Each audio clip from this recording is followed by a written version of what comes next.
आइए जानते हैं आज की प्रमुख अंतर्राष्ट्रीय खबरों को। उससे पहले एक नजर आज के हेडलाइंस पर। बीजेपी कांग्रेस में महिला आरक्षण का श्रेय लेने की होड़, लेकिन सच्चा हकदार कौन? भारत कनाडा विवाद पर ब्रिटेन के संसद ने क्या कहा? आदिवासी को पीटने वाले बीजेवाईएम नेता पर एफआईआर, कमलनाथ ने कहा बीजेपी बनी आदिवासी अत्याचार पार्टी। चुनाव से पहले बीजेपी को झटका, 1000 से ज्यादा कार्यकर्ताओं ने थामा कांग्रेस का दामन।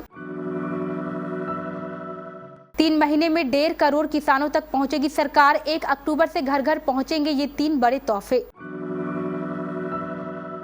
रास्ते में गड्ढा और गंदगी देख खफा हुए सीएम योगी, अधिकारियों को लगाई फटकार। राजस्थान में मानसून की देर से वापसी, जाने कब तक जारी रहेगा बारिश का सिलसिला। चांदी हो गई सस्ती, सोने की बढ़ी चमक, जाने आज क्या है 10 ग्राम गोल्ड का रेट। होने वाली दुल्हन परिणीति चोपड़ा के हाथों में सजी राघव चड्ढा के नाम की मेहंदी, सेरेमनी से सामने आई प्यारी तस्वीर। और 2 दिन बाद मोहाली में भिड़ेंगे भारत ऑस्ट्रेलिया, पहले वनडे में उतरेंगे ये खतरनाक प्लेइंग 11।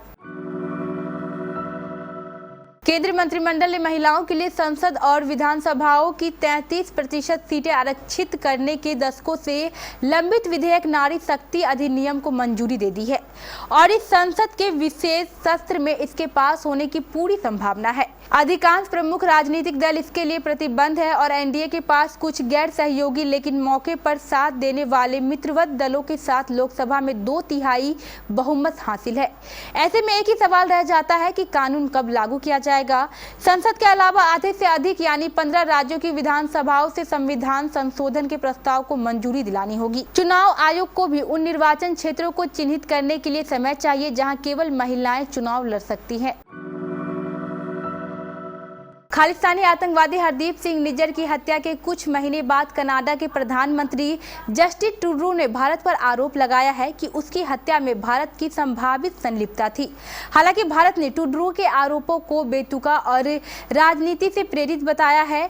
इसी क्रम में कनाडा की न्यू डेमोक्रेटिक पार्टी के नेता जगमीत सिंह ने भारत पर लगाए गए आरोपों को लेकर विदेशी दखल को लेकर जाँच की बात कही है। उन्होंने कनाडा के कमिश्नर इंचार्ज पब्लिक इंक्वायरी को चिट्ठी लिखी है। जगमीत सिंह ने एक्स पर लिखा, मैंने विदेशी दखल की जांच के लिए जांच करने वाले आयोग के आयुक्त को चिट्ठी लिखी है कि वह भारत विदेशी के हस्तक्षेप की जांच करे। उन्होंने आगे लिखा, मैं अपनी क्षमता के मुताबिक वो सब करूंगा जिससे कनाडाई नागरिकों की सुरक्षा सुनिश्चित की जा सके। मध्य प्रदेश के अनूपपुर जिले में एक आदिवासी बुजुर्ग की पिटाई मामले में विपक्षी दल कांग्रेस ने बीजेपी को घेर लिया है। सूबे की सत्तारूढ़ बीजेपी सरकार को कांग्रेस ने आदिवासियों के खिलाफ अत्याचारों को रोकने में विफल करार दिया है। उधर आदिवासी को पीटने के आरोपी भाजयुमो नेता के खिलाफ पुलिस ने केस दर्ज कर लिया है। साथ ही बीजेपी ने भी आरोपी को पार्टी से निष्कासित कर दिया है। बीजेवाईएम भारतीय जनता पार्टी भाजपा की युवा शाखा है। मुख्यमंत्री शिवराज सिंह चौहान के गृह क्षेत्र बुदनी विधानसभा से आज 1000 से अधिक बीजेपी कार्यकर्ताओं ने पार्टी को छोड़कर मुख्य विपक्षी दल कांग्रेस में अपनी आस्था जताई है। बुदनी विधानसभा क्षेत्र में दल बदल के यह सुगबुगाहट बीते सप्ताह भर से जारी थी। बावजूद उसके बीजेपी के नेताओं को इसकी भनक तक नहीं लगी और आज करीब 1000 से अधिक बीजेपी कार्यकर्ताओं ने राजधानी भोपाल पहुंचकर कांग्रेस की सदस्यता ग्रहण कर ली है। बीजेपी को छोड़ कांग्रेस में आए कार्यकर्ताओं का आरोप है कि बुदनी विधानसभा के कुछ नेताओं ने भारतीय जनता पार्टी को अपनी जागीर समझ लिया है। ये नेता सीएम शिवराज सिंह चौहान व कार्तिकेय सिंह चौहान को इस कदर घेर कर रखते थे कि छोटे कार्यकर्ता सीएम शिवराज सिंह चौहान या कार्तिकेय सिंह चौहान तक अपनी बात भी नहीं रख पा रहे थे। काफी हद तक प्रयास किए कि अपनी बात सीएम शिवराज तक पहुंचा सके, लेकिन सफल नहीं हो सके। आखिरकार थक हार कर पार्टी को अलविदा कहना पड़ा है। 3 महीने में देश के अलग अलग राज्यों के 1.5 करोड़ से ज्यादा किसानों तक सरकार 3 महत्वपूर्ण योजनाओं के माध्यम से पहुंचने की तैयारी हो चुकी है। 1 अक्टूबर से शुरू होने वाली केंद्र सरकार की योजनाओं में किसानों को दिए जाने वाले क्रेडिट कार्ड से लेकर किसान ऋण पोर्टल समेत मौसम की सटीक जानकारी देने वाले मौसम सूचना नेटवर्क डेटा सिस्टम शामिल है।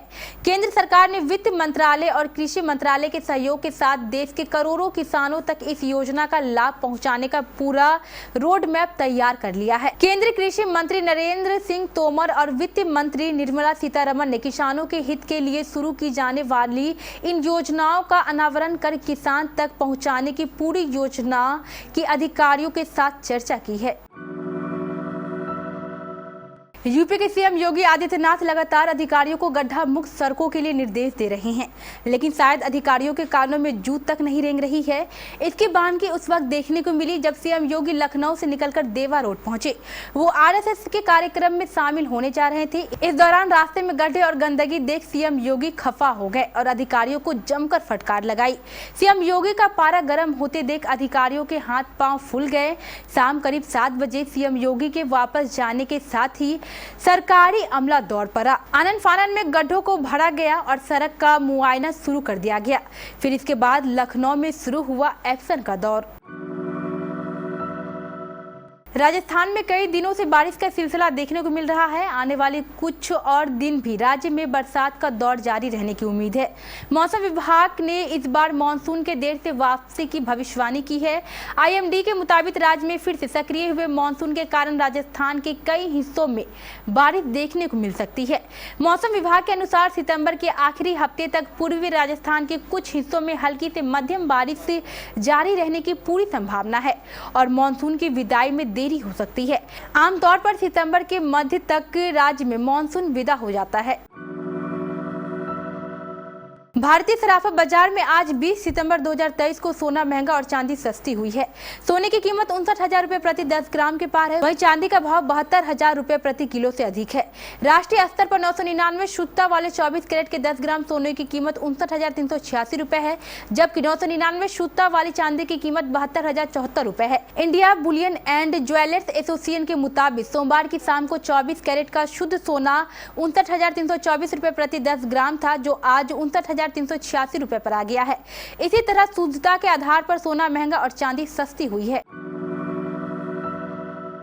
इस वक्त परिणीति चोपड़ा और राघव चड्ढा की शादी पर हर किसी की नजरें टिकी है। यह रॉयल कपल 24 सितंबर को उदयपुर के होटल लीला पैलेस में शादी के बंधन में बंधेंगे। शादी की रस्में शुरू हो चुकी है। होने वाली दुल्हनिया परिणीति मेहंदी और हल्दी की रस्म के लिए 17 सितंबर को मुंबई से दिल्ली आई थी। तब उन्हें दिल्ली एयरपोर्ट पर स्पॉट किया गया था। बताया जा रहा है कि परिणीति चोपड़ा और राघव चड्ढा की मेहंदी की रस्म 19 सितंबर को हुई। यह सेरेमनी राघव चड्ढा के घर हुई थी। परिणीति चोपड़ा और राघव चड्ढा की शादी के लिए उनके आसियाने सज चुके हैं। रिश्तेदार और दोस्त भी पहुंच चुके हैं। परिणीति के घर को जहां दुल्हन की तरह सजाया गया है, वहीं राघव चड्ढा भी परिणीति के स्वागत के लिए अपने घर को रोशनी में निहाल दिया है। टीम इंडिया को 22 सितंबर से ऑस्ट्रेलिया के खिलाफ 3 मैचों की वनडे सीरीज खेलनी है। वनडे सीरीज का पहला मुकाबला शुक्रवार 22 सितंबर को मोहाली में दोपहर 1:30 बजे खेला जाएगा। ऑस्ट्रेलिया के खिलाफ पहले 2 वनडे मैचों में टीम इंडिया की कप्तानी केएल राहुल के हाथों में है। रविंद्र जडेजा इसके अलावा उप कप्तान होंगे। कप्तान केएल राहुल टीम इंडिया की प्लेइंग 11 से कुछ खिलाड़ियों को बाहर का रास्ता दिखा सकते हैं। ऑस्ट्रेलिया के खिलाफ पहले वनडे मैच में शुभमन गिल और ईशान किशन ओपनिंग के लिए उतरेंगे। शुभमन गिल और ईशान किशन शुरुआती 10 ओवरों में जमकर रन लूटने में माहिर है। ऑस्ट्रेलिया को मोहाली में शुभमन गिल और ईशान किशन का रौद्र रूप देखने को मिल सकता है।